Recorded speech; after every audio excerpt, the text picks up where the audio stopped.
Well, and with energy being one of the biggest issues in sustainability, it sounds like you're on the leading edge of implementing a lot of practices for a lot of businesses. We think so.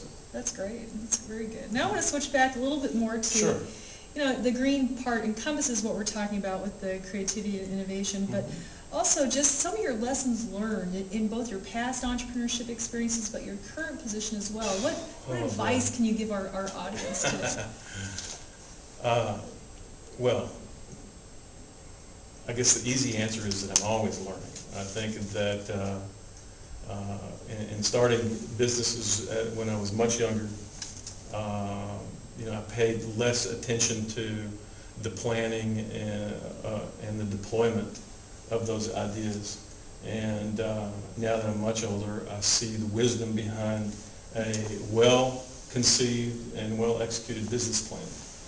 And I think that is probably the biggest one, because it's such a driver, well beyond a startup endeavor, all the way to in everyday business. I think that it's just a wise investment to spend putting together a business plan. You start talking, because it makes you focus on the things that you need to focus on, so you don't start bird walking and getting off on some other path, and spending money where you don't need to be spending money. But marketing strategies, go-to-market strategies, business growth, the capital investment that surrounds equipment and facility. I mean, people don't think about that enough, and then as a result, they're undercapitalized, and then the pressure sets in, and you start making bad decisions, and then they fail. We see it too often. And so that'd be number one. I think there's many others. I could be folksy all day long about this, but I would say without equivocation that it is not always fun. We hear, especially interviewing these young kids coming out of college, what's your idea of a dream job? And it's always, well, that it's fun all the time. And so, frankly, we don't give them much consideration beyond that, because it's not. I mean, it is. If you're going to participate in athletics, you're going to work out. You're going to have strength and conditioning. You're going to be sore, and you're going to be. You're going to have some awful low times, and you're going to want to quit after a while. And the good part about it is that those wins come, and I think that leads to the third thing that I would do, is I'd say celebrate those wins, but not for very long. Most people, whenever they get to that point, they say, okay, we've hit our mark, we've achieved what we wanted to achieve, and now let's celebrate. And they end up doing it too long, and then the rest of the world catches them. And in our organization, we say, okay, let's have fun for 10 minutes, and then we're going to go back to work. Then it's back to work. Yeah. But it does sound like innovation is a constant for Vibestat and your organization. We like to think so. We like to think that we encourage it constantly.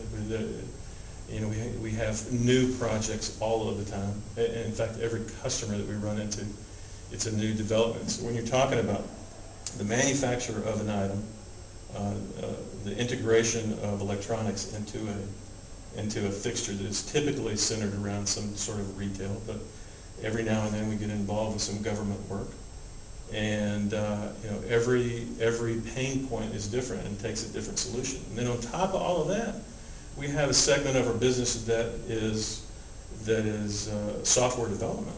And so think about that. An old 89-year-old manufacturing facility who really wants to differentiate themselves says, okay, we're going to get into software development. That's incredible. It doesn't happen. But that is what we ended up doing by design, because we knew that the integration of technology into these fixtures was part of the future, and we needed to do it. And I could tell you some hairy stories about that industry as a whole anyway, but most of it was born out of strife anyway. I mean, there was a real low point a few years ago where, as an industry, some of the numbers that were coming out of the store fixture manufacturers, National Association, where they were only enjoying 2% margins. Nobody can live off of 2% margins. So it is, you either do it better, faster, or some other way.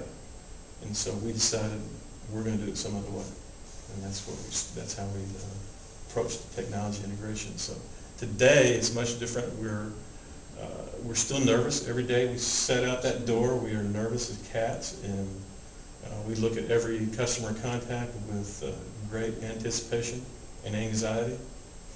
And Sure. that's what gives us the adrenaline to come up with something new. Well, any parting thoughts for our video audience today? Well, I think I covered it pretty well. I think more than anything, just don't give up. There's always another way to approach a problem. Just be encouraged by the fact that there are other people who have been in the same position. That's what I would tell you. Well, excellent. Thank you so much, Mark. That was just All right. a wonderfully informative interview, and we really appreciate your time. I'm glad to be here. Thank you. Great. Thank you. And thank you. This is Connie Reimershield signing off for our next video of I2E.